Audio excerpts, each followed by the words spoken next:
Bueno, ya hemos analizado dos elementos pasivos, que es la resistencia, que este es su símbolo, y la inductancia, que este es su símbolo. Nos falta por analizar un tercer elemento, el cual es el capacitor. La inductancia, nosotros sabemos que este elemento como tal consume energía. En realidad, la energía la convierte en un campo magnético. Un campo magnético que en realidad él regresa. Esa energía no la consume como tal, sino que él la regresa al circuito. Y nos falta por conocer que es el condensador que almacena energía en el campo eléctrico.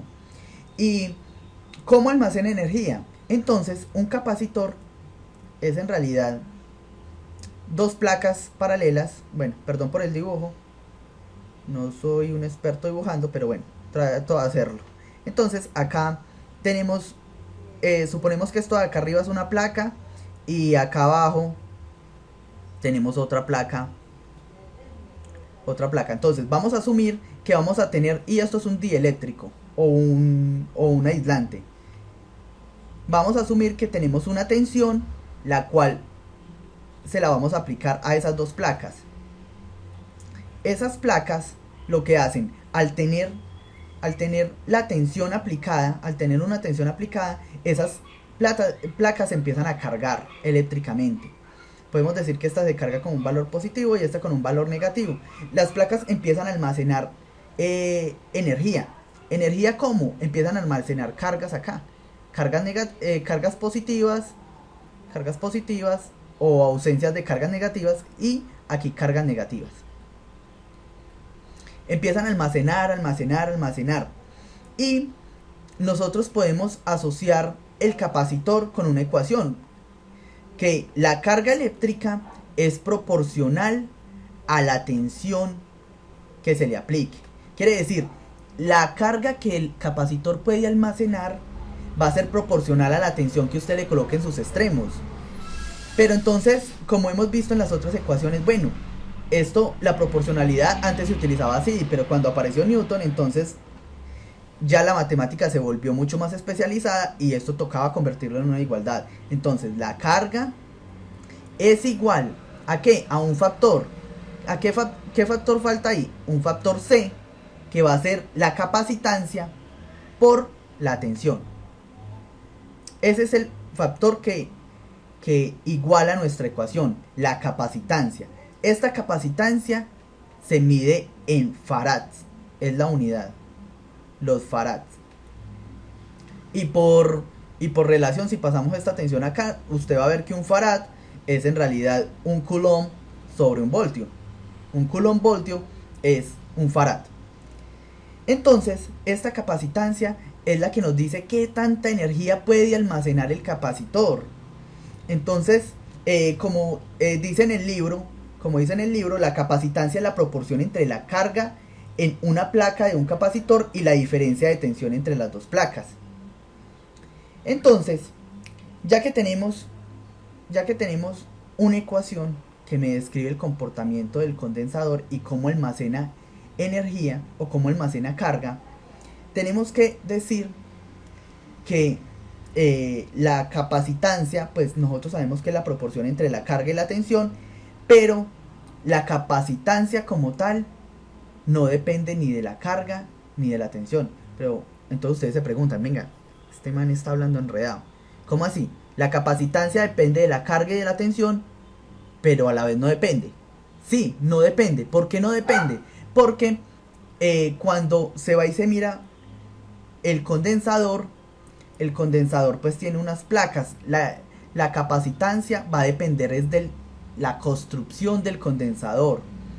Entonces, la capacitancia va a ser igual a E, que se llama la permitividad por el área de las placas sobre la distancia de separación de las placas. La parte constructiva del condensador es la que va a definir esta capacitancia, no ni la carga ni la tensión, como estamos acostumbrados a verlo. ¿Cuál es la distancia entre las placas D? Es esta distancia. ¿Cuál es el área de la placa? Pues son esta área que tenemos acá. ¿Y cuál es la permitividad? Depende de el aislante que tenga. Entonces hay que tener muy en cuenta eso. Tenemos la permitividad, el área y la distancia. Entonces a área más grande tenemos una capacitancia mayor, por ende una mayor capacidad de almacenar energía. Si la distancia es menor entre placas, entonces es igual, vamos a tener una mayor capacidad de almacenar energía.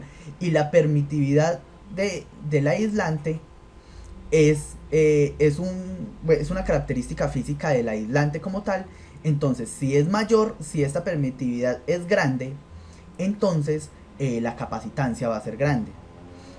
Entonces, listo, ya conocemos esto, pero ustedes dicen, listo, pero pues esta ecuación está muy fea, yo quiero una ecuación que me relacione la corriente, que me relacione con la tensión, igual que el voltaje en las resistencias B es igual a R por I. Y igual que en el inductor, tenemos que en el inductor la corriente o la tensión en el inductor es igual a L por la derivada de la corriente en el inductor con respecto al tiempo. Necesitamos una ecuación que nos defina esto, pero nosotros tenemos que, pues lo único que nos define el condensador es esto. Pero pues entonces ustedes, si se acuerdan bien, la derivada de la carga con respecto al tiempo lo conocemos como la corriente. Entonces podemos utilizar eso en esta ecuación. Tenemos que Q es igual a CB, ¿sí? Y si derivamos a ambos lados, si sacamos la derivada acá y sacamos la derivada a este lado, nosotros vamos a encontrar que de acá, que de esta ecuación, tenemos que la corriente es igual a la capacitancia por la capacitancia es una constante, sale por la derivada de la tensión con respecto al tiempo. Esta es la ecuación que me relaciona la corriente y la tensión en un capacitor. Listo, y de acá ustedes pueden encontrar que la tensión es igual a 1 sobre C por la integral de la corriente con respecto al tiempo. Pero algo que quiero que quede importante, si ustedes ven, que quede en la memoria de ustedes, si ustedes ven la inductancia como tal, la ecuación que define la inductancia, muestra que la tensión en la inductancia depende de la derivada de la corriente. Entonces la inductancia intenta que la corriente no varía en el tiempo. Si la corriente varía en el tiempo, entonces la tensión va a ser grande, la caída de tensión va a ser grande. Por ende, la inductancia intenta oponerse a que la corriente cambie drásticamente o que cambie muy rápido. Mientras la capacitancia hace todo lo contrario. Hace lo contrario intentando de que la tensión no cambie muy rápido en el tiempo. Si la tensión cambia muy rápido en el tiempo, va a exigir mucha más corriente. Entonces, esos dos conceptos quiero que queden ahí y eso es todo. Ya tenemos asociado la resistencia, tenemos asociadas la inductancia, la ecuación de la inductancia y tenemos la ecuación de la capacitancia. Con eso terminamos los tres elementos pasivos.